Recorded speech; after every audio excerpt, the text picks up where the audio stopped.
Hey, what is up, my Twisted Gremlins? It's me, Lucid, and today I thought we would try something new on the channel. As you guys know, the Nightmare Before Christmas event is currently running on the JP server, and it is about to end soon. So I thought it would be a good time to share some of my final thoughts of the event, as well as to discuss some related topics and theories. Before we get started, please be mindful that there are going to be major spoilers regarding the event in this video, so if you haven't completed it yet, do catch up on it before coming back here. I would also really quickly just like to show off my guest room, because I know that I've been teasing this for quite a while, but inspiration struck and I finally got around to creating a Nightmare Before Christmas themed guest room. I'm really proud of it, so yeah, I would like to show it off to you guys for a while. I was able to create duplicates of the Nightmare Before Christmas furniture, and I think even without the special characters from the banner, I was still able to make quite a few duplicates, as you can see. And as long as you are diligent in doing the collection every single day with the 5 tries that you have, you should be able to get enough materials in time for the event. But yeah, also a little PSA, whether you're playing on the JP server or the EN server, because the Playful Land is currently running on there, I also included furniture from other sets as well. In particular, the Diasomnia furniture set I feel really matches the Halloween and spooky aesthetic. That's why I do have some of the furniture here. Yeah, not only that, for me, the most challenging part was actually the 3 imps, because I was trying to slot them into different spots and it just wasn't working out. I wasn't satisfied. And so I eventually decided to sort of have them in like this timeout space where they're surrounded by the dorm leader Sum-Sums for all the trouble that they caused in this event. We have the Jack and Sally statue in the back where Leona is, and it's actually a space that is blocked off, so currently we have Leona and Ruggy, who's I guess stuck inside there. And I even have an Igni high chair. Oh my gosh, wait, they're sitting down. Let's freaking go. Oh, I did not plan that, but well, thank you for getting up, Ruggy. But yeah, that sofa that they were sitting on, it's actually the Igni height sofa. I thought that the face on the sofa like really matched the Halloween theme. That's why I had it there. And in the front here, we have Grim, and then there's actually Zero's doghouse in the middle and the 101 Dalmatians. I don't know if any of the characters will do it, but I think they can interact with the doghouse, and Zero actually comes out. Oh, there we go. Okay, right on cue. Yeah, if the characters interact with the doghouse, Zero actually comes out for a while, and you can actually hear him barking. It's really amazing. I thought, you know what, since Zero likes Grim so much, let's have like a little Grim plushie next to him and the 101 Dalmatians. So yeah, this is pretty much the guest room. I have like this really cool border as well with Zero. I really love it. Okay, not only that, if I go back right here, you guys may have noticed, but I actually have a second floor, so let's check it out real quickly. There we go. Unfortunately, the second floor is not as, I guess, elaborate as the first floor was. So when I finished decorating the just base guest room, I got the notification that I could level up, and the moment I got to guest room level 31, I automatically unlocked the second floor. But I had to redesign it from scratch, so yeah, it took a little bit longer, but here we are. Also, the furniture cap limit is shared between both the first and second floor, so just pay attention to that. You definitely want to get your levels up higher so that both floors can be decorated equally. So yeah, here we have sort of a hodgepodge of furniture sets. It's mainly the Glorious Masquerade. I have the Playful Land borders, and I thought, hey, let's go for a purplish kind of theme, because the flooring is actually from the 4th anniversary, so sort of to keep in line with that, I had some of the Pomme Fury furniture as well as the Tapis Rouge.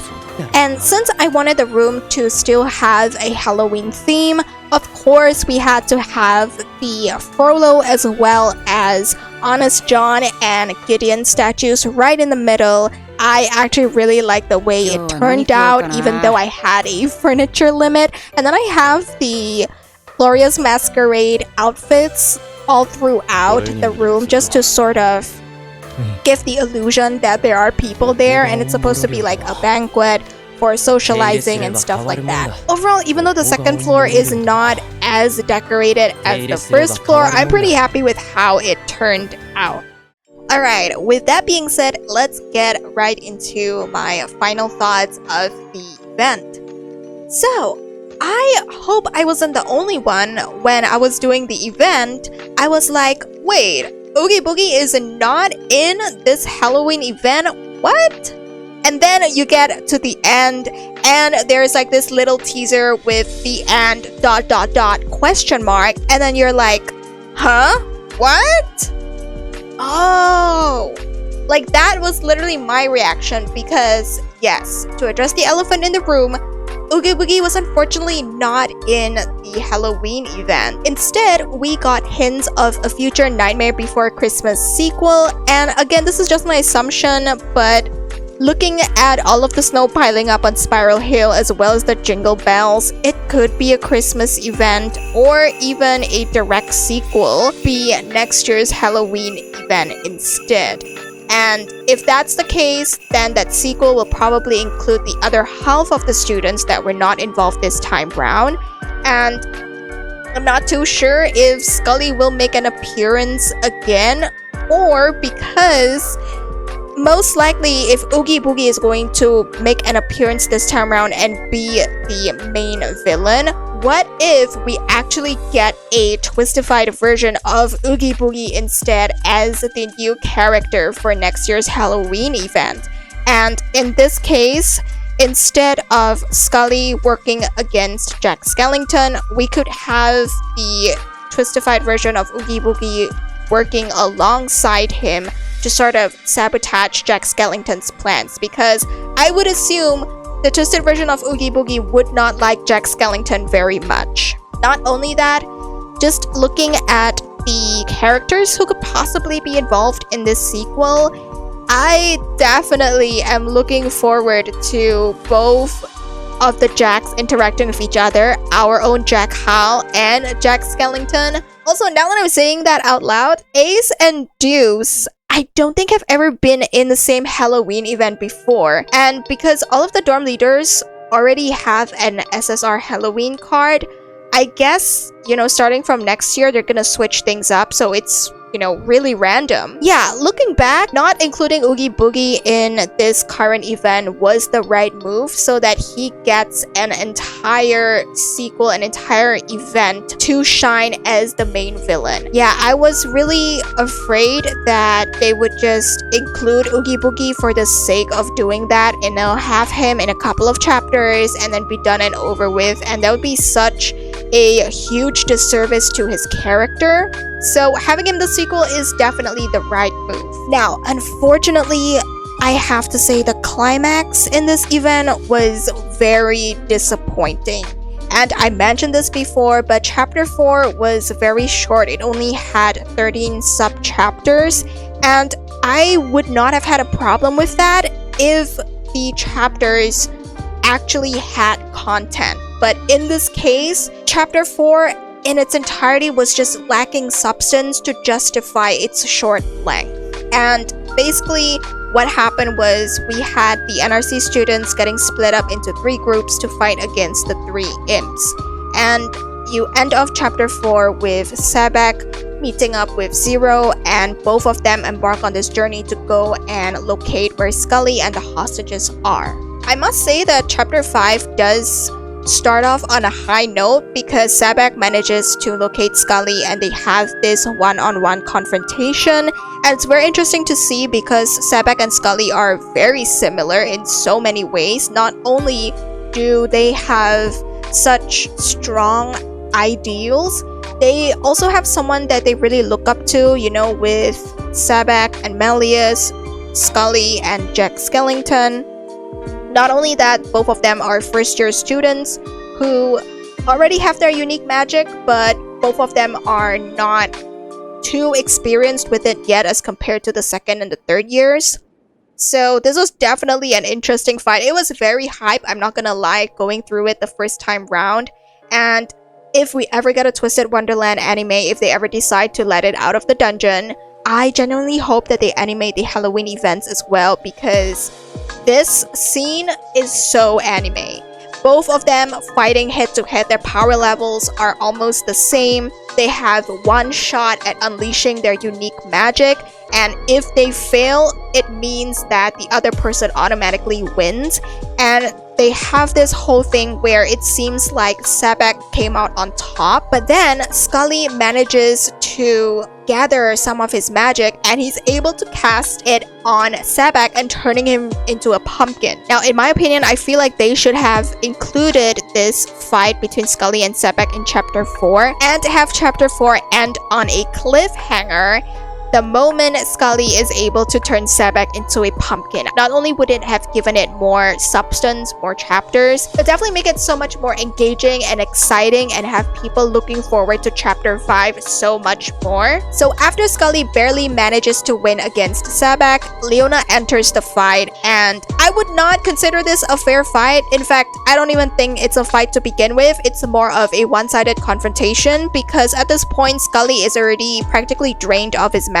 I mean, just picture this, right? You have Scully, who is a first-year student. He is barely able to maintain his unique magic, versus Leona, who is a third-year student and also a dorm leader. Like, there is no universe in which Scully is going to be able to win against Leona. So Leona easily whoops Scully's ass, right? He just snaps his fingers, summons the sand, and Scully is not even able to do anything at this point. And then you have the three imps who come around, and Scully thinks that they're here to help him, but then they turn around and betray him. It is then revealed that Jamil used his unique magic on the three imps so that they now do his bidding. And it seems like Scully has truly been defeated, and they tie him up and they are bringing him back to Halloween Town as well as finding the hostages.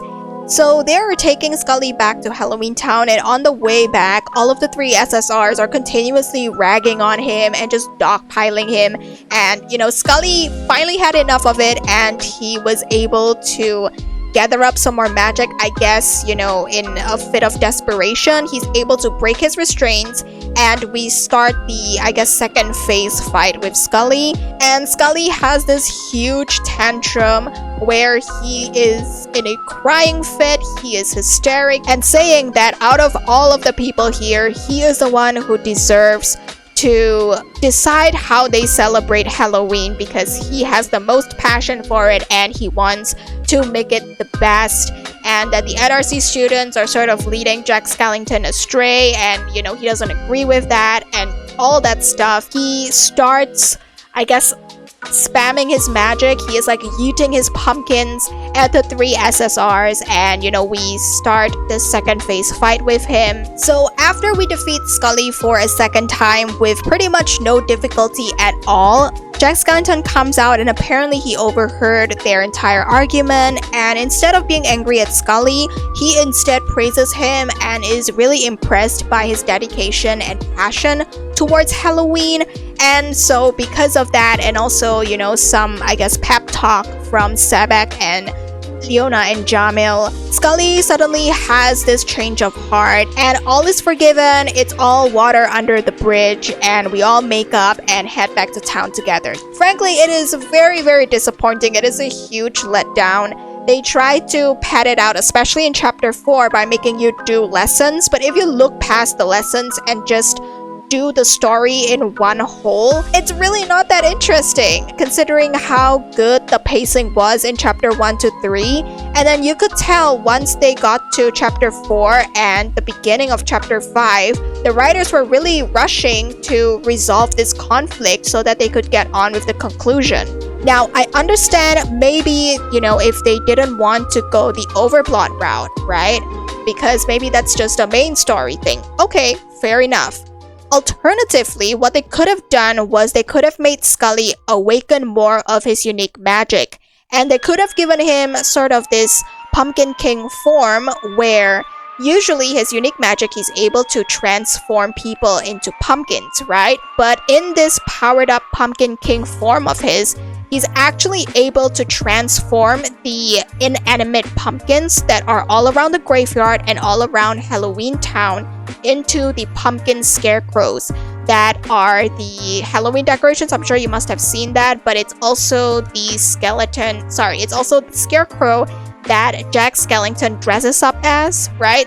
Very iconic, that he sets fire to. And so by transforming these inanimate pumpkins into the pumpkin scarecrows, Scully as the Pumpkin King is able to raise his own army to attack on his behalf, and he's able to attack not only the SSR students but everyone else in Halloween Town, at least the other characters there as well. And because of this, he will definitely become more of a threat against the stronger characters like Jamil and Leona, and it makes for a more memorable and also impactful fight, as even the other characters who are back in Halloween Town can also get involved in the final showdown as they are trying to protect Halloween Town.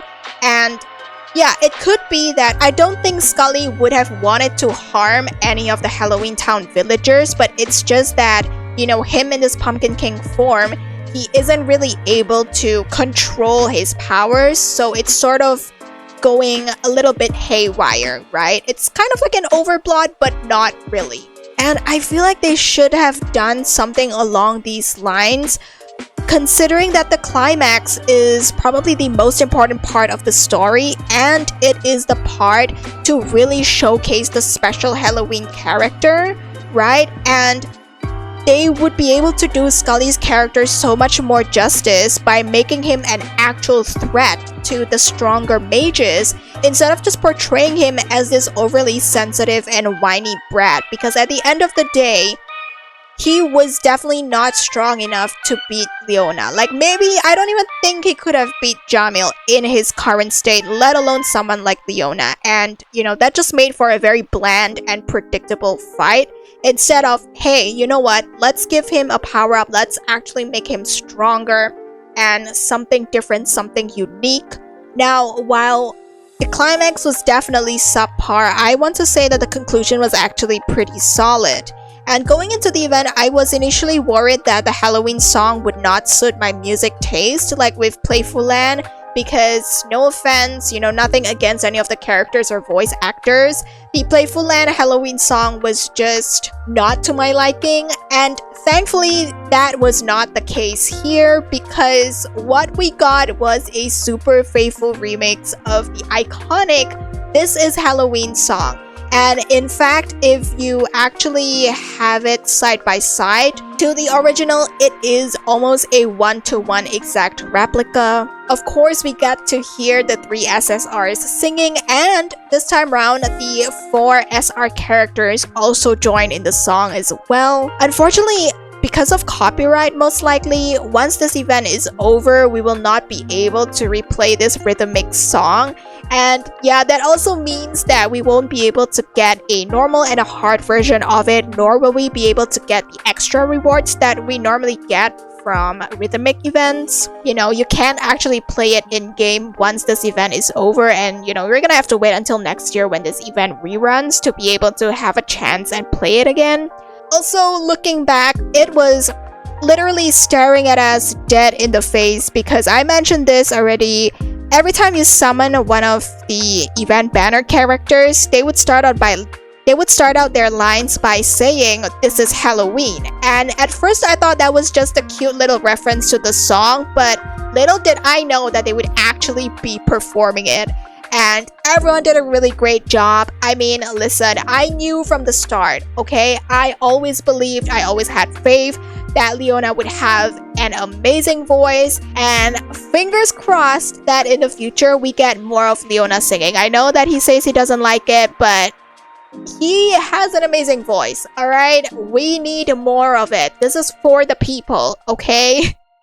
Halloween songs aside, we got this scene where Sebek is excitedly showing off to Scully all of the Halloween decorations that they made, and they have these banners with all of the different NRC dorm logos onto them, and Sebek is excitedly showing Scully this, and this is when Scully looks at all of the dorms and he sort of has this epiphany, something clicks inside of him, and he even has this line where he says, I guess it really is fate that he met everyone here.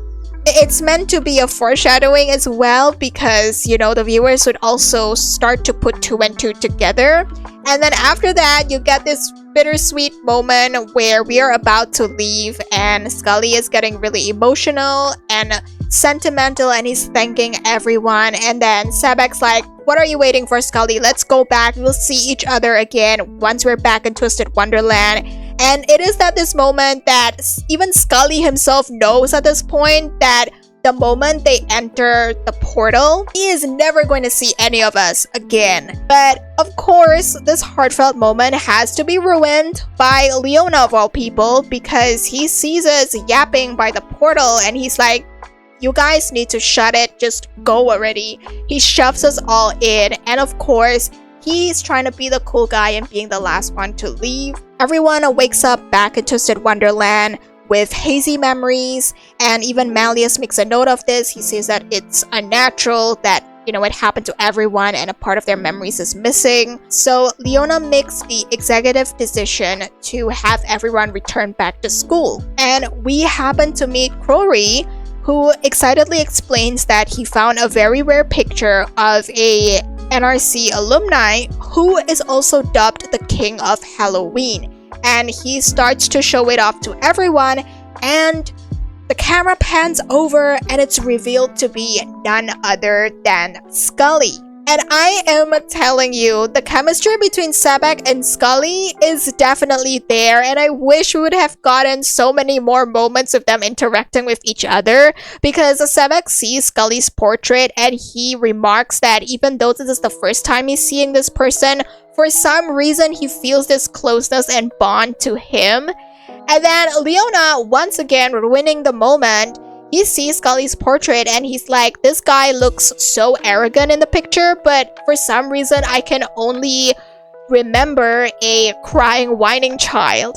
When I'm telling you, when I played through the event, when I got to this part, I started crying and bawling my eyes out at night. I was hugging my Leona Nesoberi and I was just going through it, okay? Emotionally distraught for a couple of days because I realized, like, reality hit me and I was like, oh shit, it's so over. We are never seeing Scully again. And yeah, I had to, it didn't help as well because when I went onto Twitter, my entire timeline was just, oh my god, Scully is indeed dead. And then I was seeing all the fan art, all of the theories, all of the tweets. Oh my gosh, it really did not help. I was so sad for a couple of days. I had to take a break from even doing the event at all because every time, wherever I went, it was always Scully. I would be constantly reminded that we may never see him again. But yeah, the event ends on a happy note where everyone is motivated after seeing Scully's portrait to make this year's Halloween a great one. Scully being an NRC alumni is definitely such a good plot twist, and it makes sense considering they have been leaving these little clues all throughout the story as little foreshadowing. Crowry himself said that Scully was a student way before Crowry even became the head mage, and it really explains a lot of stuff, such as him not knowing who Malleus Draconia is because Malleus obviously wasn't even born at that time. But not only that, he had never seen a magical pen before, and I believe it is mentioned in one of Lilia's vignettes that magical pens are quite a recent invention. So, you know, it makes sense that in Scully's time, he didn't have a magical pen and, you know, he wouldn't know what it was. But it would also explain his very, I guess, traditional and archaic way of speaking as well as his mannerisms. But not only that, him being on Sage Island, because I don't know if there are any other schools on Sage Island. The only ones that we know are RSA and NRC, but that is because they are very prestigious schools. And to further elaborate as well, considering how talented Scully was, in Scully's time, he never knows what a magical pen is.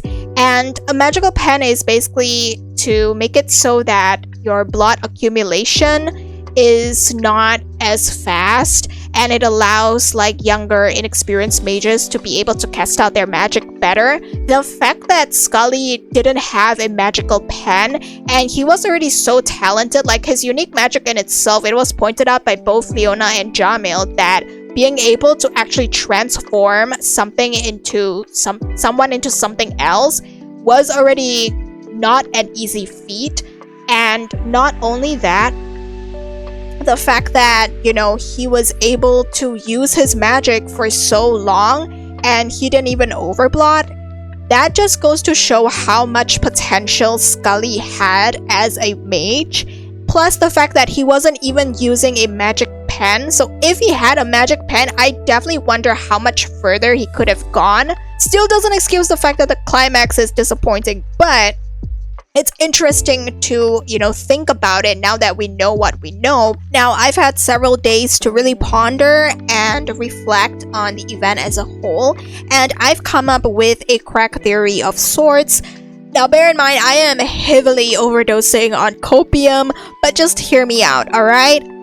Personally, I don't think that Scully is actually dead, and let me explain. First of all, there is no physical evidence of his tombstone or, like a dead body or a corpse. And I'm of the belief that if we don't see a dead body, if there is no actual confirmation in anime, that means that that person could still be alive. Alright?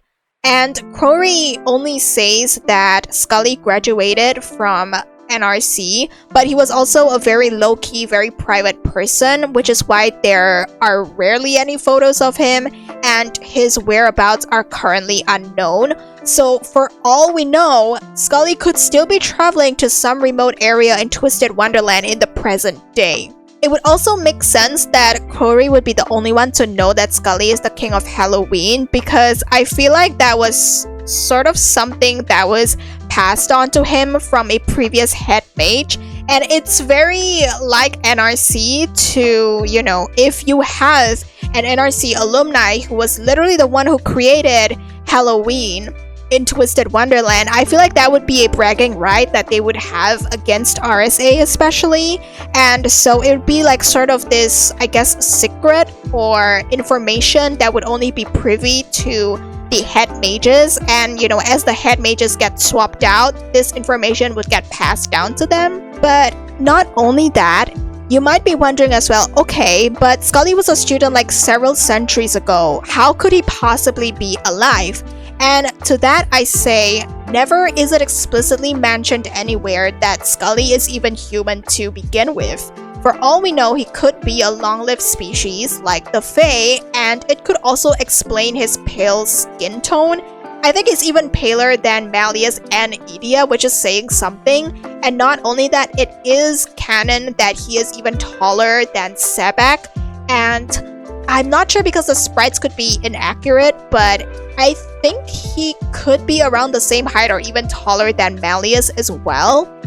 And if you remember, the Leech Twins themselves are very tall because their eel forms are very long, so it could be something similar in Scully's case. And I know that he mentions that he is 16 years old when we meet him, but that also would not mean much if that was the case, because, everyone was 16 years old at some point in time. Even long-lived species like Lilia and Malleus were 16 years old at some point. And you have Lilia, who is an actual 700-year-old being. Okay, he is a literal grandpa, but he's still alive and kicking to this day. So I wouldn't rule out the possibility for that to happen with Scully as well. So yes, this is me dying on the hill that Scully is still alive and that we could potentially see him in an event down the line. Please do, maybe even in the Nightmare Before Christmas sequel, but I genuinely hope that we see him again and that we actually get confirmation that he's still alive. He just chooses to remain anonymous and, live his own quiet life. And you know what? More power to him. The fact that he decided to forgo popularity in order to spread the word of Halloween, because that was how dedicated he was to the holiday. Mad power to him. And it would also be very interesting if we actually get to meet Scully in the present day, because as I mentioned before, Scully definitely showed a lot of potential when he was still, I guess, an unrefined gem. But now that he has had all these years to hone and to practice his magic, he definitely could fight on par with someone like Malleus and Leona.